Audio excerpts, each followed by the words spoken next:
रिंकू बेटा, दुकान से 1 किलो पनीर तो ले आ और 1 किलो बर्फी भी ले आना। अभी फोन आया तेरी बुआ जी का, वो घर आ रही है। अरे वाह मम्मी, बुआ आ रही है, फिर तो बहुत मजा आएगा। साथ में पारुल और सुमित भी आ रहे हैं ना? हाँ हाँ भाई, आ रहे हैं। तब तक तो घर थोड़ा ठीक कर ले बेटा। तेरी बुआ जी ने सुबह सुबह बताया कि वो आ रहे हैं, तो काम में हड़बड़ी सी हो गई है। हाँ मम्मी, मैं कर देती हूँ, आप चिंता मत करो। रिया घर साफ कर देती है और तब तक उसकी मम्मी सबके लिए खाना बना देती है। थोड़ी देर बाद रिया की बुआ पारुल और सुमित के साथ उनके घर आती है। अरे दीदी, जमाई जी नहीं आए क्या? आप तो कह रही थी विनोद भैया आपको छोड़ने आएंगे। हाँ भाभी, वो छोड़ने आए तो थे, अंदर आ ही रहे थे कि तभी उनके पास अर्जेंट फोन आ गया और उन्हें ऑफिस जाना पड़ा। अब खुद का ऑफिस है तो हर काम की जिम्मेदारी उनके ऊपर ही है, किसी काम को छोड़ नहीं सकते। हाँ ये बात तो ठीक है, लेकिन चाय पीने आ जाते, मम्मी पापा को भी अच्छा लगता है। खैर कोई बात नहीं। बुआ, आपकी साड़ी बहुत अच्छी लग रही है, बहुत महंगी होगी ना? हाँ बेटा, महंगी तो है, तेरे फूफा जी ने एनिवर्सरी पर दिलवाई थी।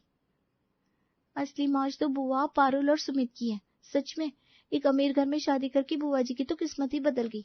उनका रहन सहन देखो और हमारा देखो, जमीन आसमान का फर्क है। ये देखो रिया दीदी, मेरा न्यू फोन इस बार बर्थडे पर गिफ्ट दिया मुझे पापा ने। वाह, ये तो बहुत महंगा फोन है ना? तुम्हें 11th क्लास में इतना महंगा फोन मिल गया? मैं तो आज तक ये डब्बा चलाती हूँ। ये लीजिए दीदी, आपके लिए गर्मा गर्म चाय और पकौड़े। आपको आलू प्याज के पकौड़े बहुत पसंद है ना, इसलिए स्पेशली आपके लिए बनाए हैं। थैंक यू भाभी। मेरे ससुराल वाले आए दिन किसी न किसी रेस्टोरेंट में खाना खाने जाते हैं, लेकिन फिर भी किसी शेफ के हाथ में आपके खाने जैसे स्वाद नहीं होता। जब से मेरी शादी हुई, आपके हाथ का खाना बहुत मिस करती हूँ। पर ये कितना अच्छा हुआ ना बुआ कि आपको हर हफ्ते अलग अलग रेस्टोरेंट में खाना खाने का मौका मिल जाता है, और हम सब तो कभी किसी के बर्थडे या एनिवर्सरी पर भी कहीं नहीं जा पाते। अरे तो जब मैं घर पर सब कुछ बना देती हूँ तो रेस्टोरेंट जाने की क्या जरूरत है। वैसे आपका मंगलसूत्र बहुत अच्छा लग रहा है दीदी, अभी नया बनवाया है क्या? इसका डिजाइन भी कुछ अलग लग रहा है। हाँ, दिवाली पर दिलवाया था इन्होंने। ये सोने के अंदर ना डायमंड लगे हुए हैं, हमने कस्टमाइज करके डिजाइन बनवाया था। तब तो बहुत महंगा होगा बुआ। हाँ महंगा तो था बेटा, पर तुम्हारे फूफा जी का काम इतना अच्छा है कि उन्हें कुछ महंगा लगता ही नहीं। खैर, हम भी ये क्या बातें लेकर बैठ गए। तुम मुझे चाय पकौड़े का मजा लेने दो। अरे आप लोगों ने अभी तक एसी नहीं लगवाया क्या? यहाँ पर जब भी आते ना तो गर्मी से परेशान हो जाते हैं।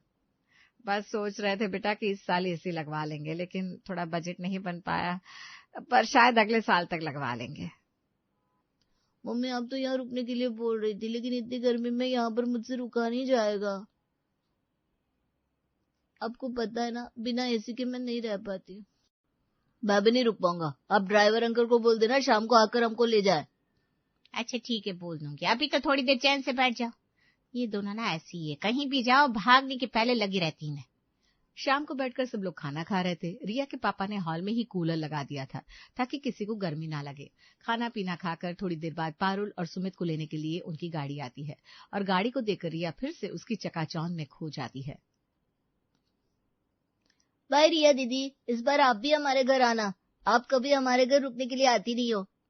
अच्छा ठीक है, इस बार जरूर आऊंगी। और रिंकू भैया को भी लेकर आना। अच्छा ठीक है। ड्राइवर आकर गाड़ी का गेट खोलता है और दोनों भाई बहन गाड़ी में बैठकर वहां से चले जाते हैं।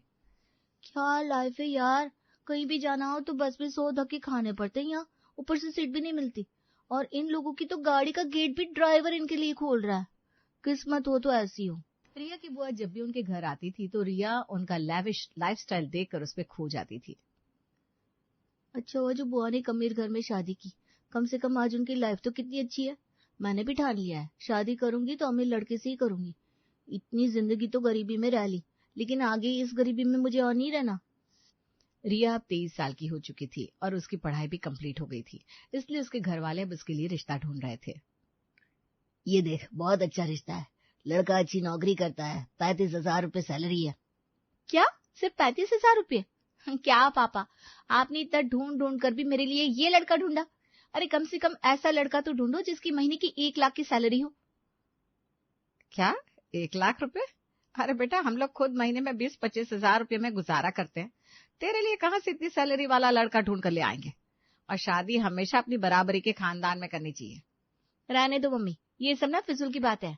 बुआ भी तो हमारे घर की बेटी है, लेकिन उनकी शादी तो दादा दादी ने कितने अच्छे घर में की। आज बुआ राज करती है, राज। वरना अगर किसी गरीब घर में शादी करती तो कैसी लाइफ होती उनकी। अरे बेटा, तब का जमाना कुछ और था। तब के टाइम पर ऐसे रिश्ते हो जाते थे, लेकिन आज के टाइम पर ऐसा नहीं होता। तो एक बार लड़के से मिलकर तो देख, लड़का अच्छा है, लड़के का परिवार अच्छा है। मम्मी बोल दिया ना, मुझे इतनी कम सैलरी वाले लड़के से शादी नहीं करनी। शादी करूंगी तो ऐसे घर में करूंगी जैसे घर में बुआ की शादी हुई है। अब रिया तो इस बात पर अड़ गई थी कि वो शादी करेगी तो अमीर घर में ही करेगी। तभी कुछ दिन बाद, अरे बेटा, कम से कम इसके लिए तो हाँ करते। देख, ₹1,00,000 सैलरी वाला लड़का हमें मिलने से रहा, लेकिन इस लड़के की सैलरी 40,000 है। इतने पैसे कम नहीं होते बेटा। मैंने एक बार बोल दिया ना मम्मी, नहीं करूंगी ऐसे घर में शादी, तो बार बार क्यों मेरे लिए ऐसे लड़कों के रिश्ते लेकर आ जाती हो। रिया ये सब बोल रही थी कि तभी घर पर उसकी बुआ का फोन आता है। हेलो, कैसी हो गीता दीदी? मैं ठीक हूँ भाभी। अगले हफ्ते अपने नए घर में शिफ्ट हो रहे हैं, तो गृह प्रवेश की पूजा रखी है, आप जरूर आना। अरे ये तो बहुत खुशी की बात है दीदी, हम सब जरूर आएंगे। गीता के ससुराल वालों ने पहले से भी ज्यादा बड़ा घर बनाया था, जो किसी फिल्म सेट की तरह लग रहा था। अगले हफ्ते सब जैसे ही वहां पहुंचे तो उनका घर देखकर सबकी आंखें चमक गई। अरे रिया दीदी, ये घर है या कोई 5 स्टार होटल? कितना मस्त है ना। हाँ यार, क्या किस्मत है बुआ की। भले ही मायका उनका गरीब रहा हो, लेकिन ससुराल तो देख कितना मस्त मिला है। नमस्ते भैया भाभी। अरे रिया, रिंकू, अंदर आ जाओ। पारुल और सुमित तुम दोनों का ही इंतजार कर रहे हैं। जी बुआ। रिया पारुल के कमरे में जाती है। उसका कमरा देखकर रिया की आंखें फटी की फटी रह जाती है।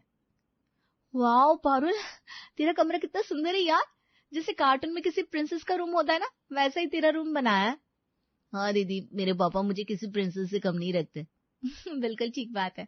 जब वो बुआ को किसी रानी से कम नहीं रखते, तो तुम्हें भी तो किसी प्रिंसेस की तरह ही रखेंगे ना। हो तो है दीदी। आपको पता है, इस बार तो मैंने अपने बाथरूम में बड़ा सा बाथ टब भी लगवाया, और इस वाले घर में तो हमारे पास पूल भी है। पारुल, रिया के साथ बाहर आ जाओ, पूजा शुरू होने वाली है। ठीक है मम्मा। चलो दीदी, चलते हैं। पारुल रिया के साथ बाहर आती है। सब लोग गृह प्रवेश की पूजा में बैठते हैं और थोड़ी देर बाद सबके लिए डाइनिंग टेबल पर खाना सर्व होता है।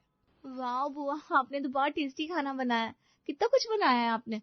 नहीं बेटा, ये सब मैंने नहीं बनाया।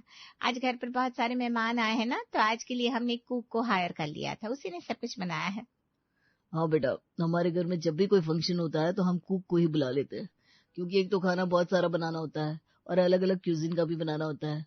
अब तुम्हारी बुआ को तो बस इंडियन खाना बनाना आता है, लेकिन मेरे बहुत सारे ऐसे दोस्त भी हैं जो इंडियन नहीं है, तो कुक रखना जरूरी है।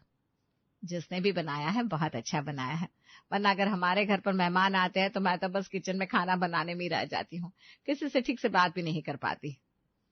लगता है अब मम्मी को भी समझ में आ रहा है कि अमीर घर में शादी करने के कितने फायदे हैं। चलो मम्मी समझ जाए वो भी अच्छा है। मेरे लिए फिर कोई ढंग का रिश्ता ही ढूंढ कर लेकर आएगी। रिया दीदी, आपने बोला था अगली बार आप हमारे घर पर रुकोगी, तो इस बार आप और रिंकू भैया हमारे यहाँ पर रुक जाइए ना, फिर आप आते भी नहीं हो। अरे लेकिन हम दोनों तो अपने रुकने के लिए कपड़े भी लेकर नहीं आए, फिर कभी आएंगे ना। अरे रुक जाओ ना बेटा, और कपड़ों की चिंता तुम मत करो, मैं तुम्हें मार्केट से शॉपिंग करा लाऊंगी, तुम्हें जो भी चाहिए तुम ले लेना। लेकिन बुआ प्लीज ना रिया दीदी। अच्छा ठीक है। अब रिया तो बड़ी खुश थी, कम से कम अब वो कुछ दिन अपनी बुआ के आलीशान ससुराल में रहेगी। बाकी सब घर वाले वापस चले गए और रिया अपने भाई रिंकू के साथ अपनी बुआ के घर पर रुकी। अगले दिन सुबह सुबह, अरे यार, यहाँ पर सब कितनी देर तक सोते हैं, मैं तो बोर हो रही हूँ। बुआ शायद उठ गई होंगी, उनके पास चली जाती हूँ। रिया उठकर बाहर जाती है तो देखती है बुआ की सासू माँ बाहर सोफे पर बैठी हैं और उसकी बुआ किचन में काम कर रही है।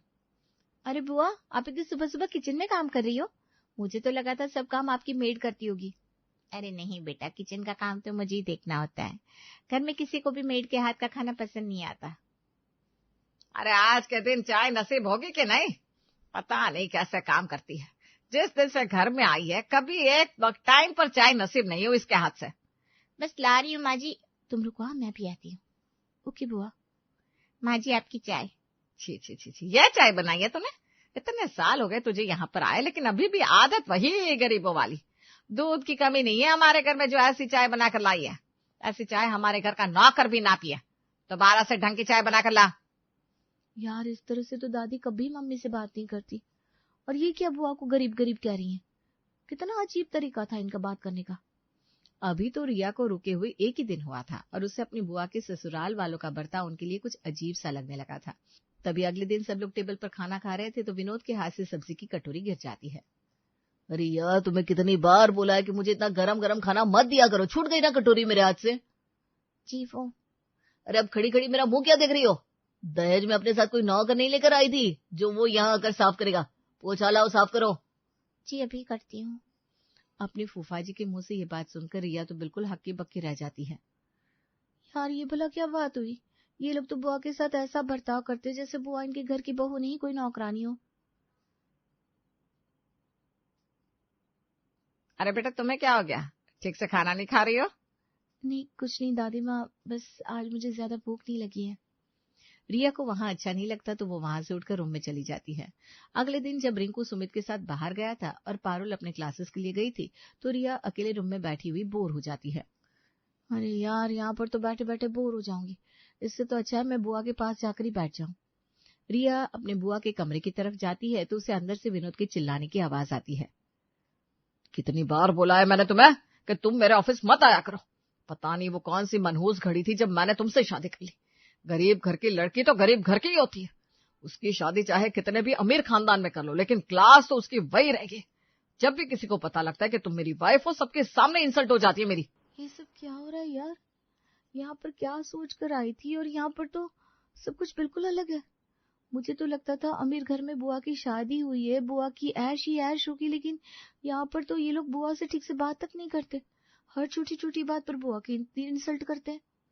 रिया चुपचाप वहां से चली जाती है। जितने भी दिन वो अपनी बुआ के घर पर रुकती है उतने दिन उसे अपनी बुआ के साथ हो रहे बर्ताव के लिए और बुरा लगता है। तभी कुछ दिन बाद, मम्मी जी कुछ दिन से मुझे मेरी तबीयत ठीक नहीं लग रही, थोड़े दिन के लिए आप घर पर एक मेड रख लीजिए ना। तेरे तो हमेशा से यही बहाने रहते हैं। नौकरानी तो रख दूंगी तेरे लिए, लेकिन क्या उसके पैसे तेरे मायके वाले देकर जाएंगे? मम्मी जी आप हर बात में मेरे मायके वालों को बीच में क्यों लेकर आती हैं? और जब आपको मेरे गरीब होने से इतनी परेशानी थी तो आपने अपने बेटे की शादी मेरे साथ की ही क्यों? अरे देखो तो जरा कैसे कैंची की तरह जुबान चल रही है। एक तो गरीब फटीचरों को अमीर खानदान मिल गया और अब हमें ही बातें सुना रही हो। मेरे बेटे के पैसों से ऊपर से नीचे तक गहनों में लदी रहती हो और हमें ही पलट कर जवाब दे रही है। अगर घर का काम करने के लिए हम नौकरानी रखेंगे तो फिर घर में तेरा क्या काम है? इतने ऊंचे खानदान की नहीं है तू कि तेरे लिए नौकरानी रखेंगे हम।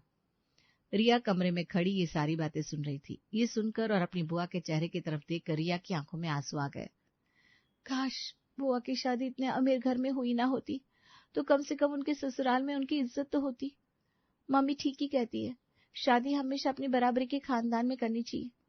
बेचारी बुआ को हर रोज इन लोगों के कितने ताने सुनने पड़ते हैं। उसी दिन रिया रिंकू के साथ वापस अपने घर आ जाती है और उसका चेहरा पूरी तरह उदासी से भरा होता है। अरे बेटा क्या हो गया तुझे? मैं कब से देख रही हूँ, जब से तू अपने बुआ के घर से आई है तब से उदास बैठी है। लगता है बुआ के घर में कुछ ज्यादा ही मन लग गया तेरा है, इसलिए अब यहाँ मन नहीं लग रहा। नहीं मम्मी ऐसी कोई बात नहीं है। अच्छा चल अब ये सब छोड़, मेरे पास ना तेरे लिए खुशखबरी है। खुशखबरी? कैसी खुशखबरी? तेरे लिए एक बहुत अच्छा रिश्ता मिला था। तूने कहा था ना लड़के की सैलरी कम से कम 1 लाख रुपए होनी चाहिए। अरे 1 लाख नहीं, हमें तो तेरे लिए इससे भी अच्छा लड़का मिल गया है। मतलब? अरे इसमें मतलब क्या समझाऊं तुझे? जैसे तेरे फूफा जी का अपना बिजनेस है ना, वैसे ही लड़के वालों का अपना बिजनेस है और वो तो तेरी बुआ के ससुराल वालों से भी ज्यादा अमीर है।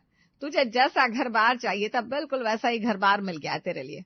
अगले हफ्ते वो लोग तुझे देखने के लिए आ रहे हैं। नहीं मम्मी, मुझे ये शादी नहीं करनी। क्या? तुझे ये शादी नहीं करनी तो फिर किससे शादी करनी है?